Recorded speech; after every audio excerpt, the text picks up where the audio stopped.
it's that moment of getting people to see everyone involved as human, right? We're not there yet. Still, the ways people are talking about addiction are repellent, right? They think of people as being weak. They think of people as having poor willpower, poor character, and that's why they're addicted. Most people, I would say it's safe to venture, aren't really fully aware of what the underlying causes of people becoming addicted to drugs in the first place are, and what leads people to this great sense of despair. I mean, it's really about re-engineering our entire culture. I mean, re-engineering not just the way we treat addiction, but the way we treat human beings, the way we treat poor neighborhoods. I mean, there's so much that needs to be done that's never addressed. Totally right. And there's one part of this that's a funny...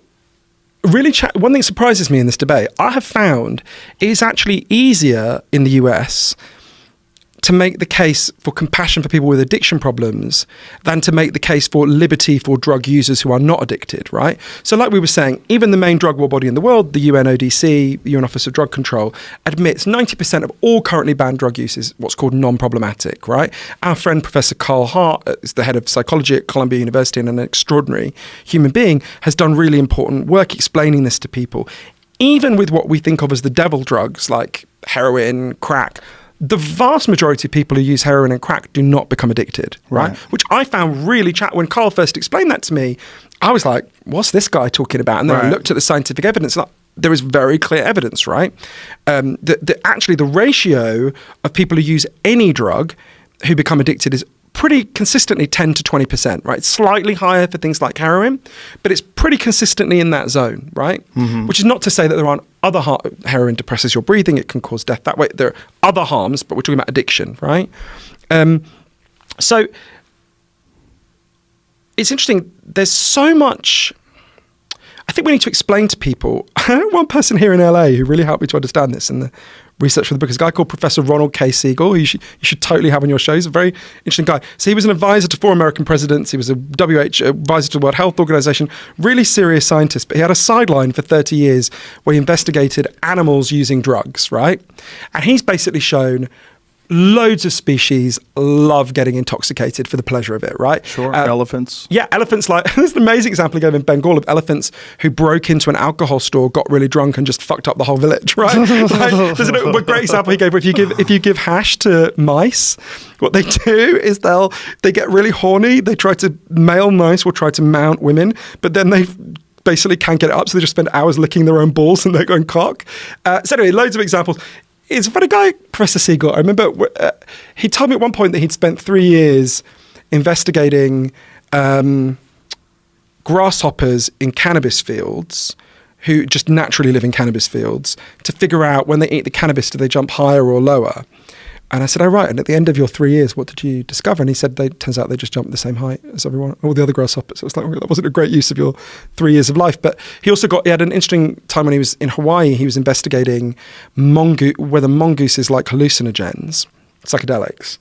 And he's like spying on these mongooses with binoculars, and he gets caught. What is this guy doing? And he gets caught by a load of drug traffickers, and they're like, "Who the fuck are you?" And he's like, "Oh, don't worry, I'm just investigating whether mongooses like psychedelics." Like, that is the worst fucking cover story we've ever heard. They held him hostage for like 2 days.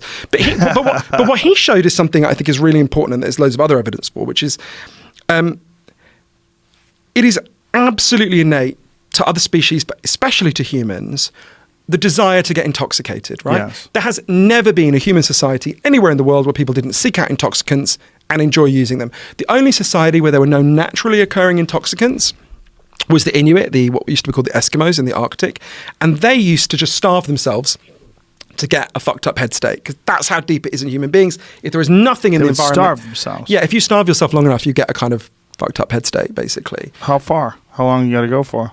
I don't know. I don't think I looked into the details of it, but he writes about that. But so it's fasting. Yeah, fasting causes an altered head state. But I've never done it, but this intoxication impulse is as deep in human beings as the sexual impulse. You even see it in small children. You know, when a little kid, everyone will have this memory of when you're a little kid and you realize you can spin round and round and round. Even though you know it'll make you sick, you do it because you get an altered headspace. That is one of the first expressions of the kind of intoxication impulse.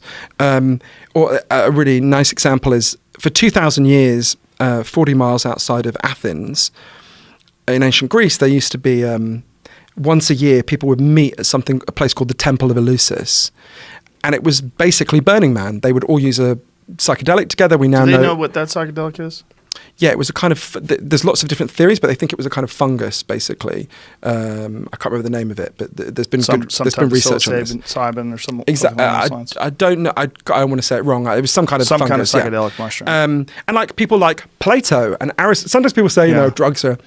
Remember William Bennett, the former drug czar, saying drugs are an attack on the foundations of Western civilization. And you're like, no, at the actual foundations of Western civilization, the people you're holding up as the icons, like Plato and Aristotle, were literally getting fucked up in exactly the way you say is an attack on them, right? Yeah. It's this deep misunderstanding. So this is a natural human impulse. We are never going to get rid of it. We want to get rid of it. It gives people a lot of joy and pleasure.